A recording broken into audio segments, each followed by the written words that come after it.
Chef Carl Calvert here to talk about eggs and egg substitutes. Eggs are a principal ingredient in baked items. An egg consists of pretty much two items, the whites and the yolks. There's about 78 to 80 calories in a single egg. This is a large egg and it has about 2 ounces in total. Most recipes that call for eggs will call for large, so if you need to make a substitute, you're looking to keep in mind that you need about 2 ounces of product per egg that it calls for. What I have to show you today are basically 5 substitutes that you can use, whether it's for allergic reactions, maybe it's because it's a religious conviction, or maybe it's just a health concern. So you don't always have to use the egg, you can use the alternatives. We have 5 potential substitutes for eggs to be utilized today.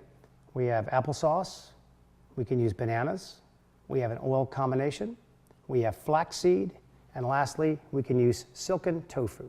The first substitute you can use for an egg would be applesauce. As said earlier, you want to make sure you have about 2 ounces of total product, but for purposes of demonstration, I just use the entire package, which happens to be 4, which is equivalent to 2 total eggs. Make sure it's unsweetened. I have my 4 ounces of applesauce. The recipe requires that you add a half a teaspoon of baking soda to it. So what I want to do is I want to get my baking soda, level it off, add it. That's the first one for the first egg.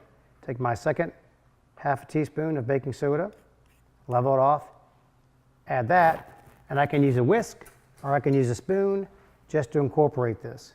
So by using this as a substitute, it gives us the moisture we need, also the leavening component, which is going to get altitude and rise to our finalized product.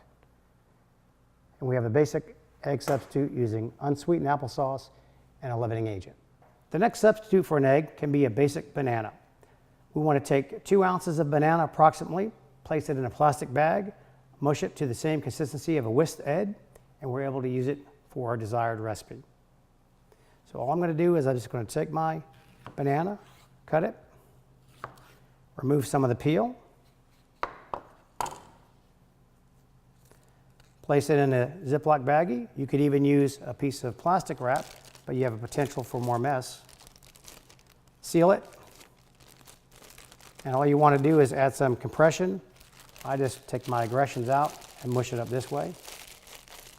And when you get the consistency that you need, the easiest way to remove it is just cut a small portion out of the corner and squeeze it out as if you were decorating a cake with a basic pastry bag. Again, the average egg that's large is 2 ounces of total product, and that's about the consistency we need. I want to remove the corner piece. Make sure this doesn't go in your baked good because someone's going to choke. And just use your fingers, squeeze it down, and it can go right in the recipe or right in the bowl that you're dealing with. You should be able to utilize most of the finalized product. And keep your fingers clean in the process. And we're done. Our third substitute for an egg is made with oil, water, and baking powder.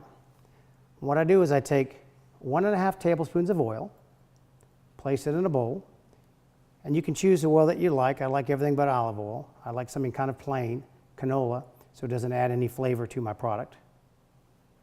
We're going to add 1.5 tablespoons of water. And what I want to do is I'm going to add 1.5 teaspoons of baking powder.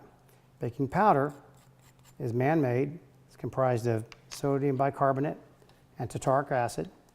And this particular combination, substitution for an egg, gives us extra moisture in our product.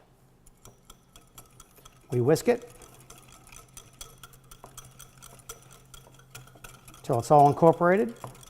You can see some frothing taking place because there's a reaction to the actual moisture, and we have 1 egg item. You can see the volume that's taking place right now.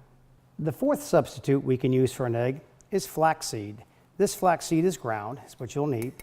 So you're going to add 2 tablespoons of flaxseed, which is approximately 1 ounce in volume, to 3 tablespoons of water. Utilizing this substitute requires a little bit of time.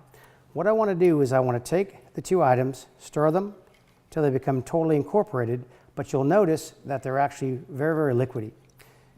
This is going to actually start to thicken up and get a little bit more gelatinous for us. And this is going to be a great addition as a substitute for an egg if you're going to make something like a brownie, because brownies are normally more dense, and by the time this product actually hydrates, you'll see some great differences in the viscosity. This is what a product looks like after it's been sitting for 10 to 12 minutes. And if you notice, except for the color, it has the same consistency of a whisked egg. This is going to add some flavor, a little nutty flavor, some nutrition, as well as some good density to our product if we're doing brownies or blondies. The fifth substitute we can use for substitutes for eggs is silken tofu. This silken tofu is much thinner than traditional tofu, and it's easy to whisk and easy to puree. This is going to add, again, some more moistness as well as a higher protein content to my finalized product. If I start to whisk, you'll see it get a little bit smaller. It takes about 1 minute to 2 minutes in order to get the consistency that you're looking for, and the warmer it gets through friction,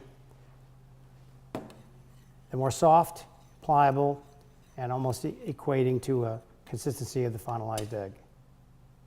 We can use this just like we would an egg. Again, it adds higher protein content, but no flavor. So if egg utilization is a health, safety, or ethnic or religious concern, you have 5 substitutes that you can use in order to accommodate that need.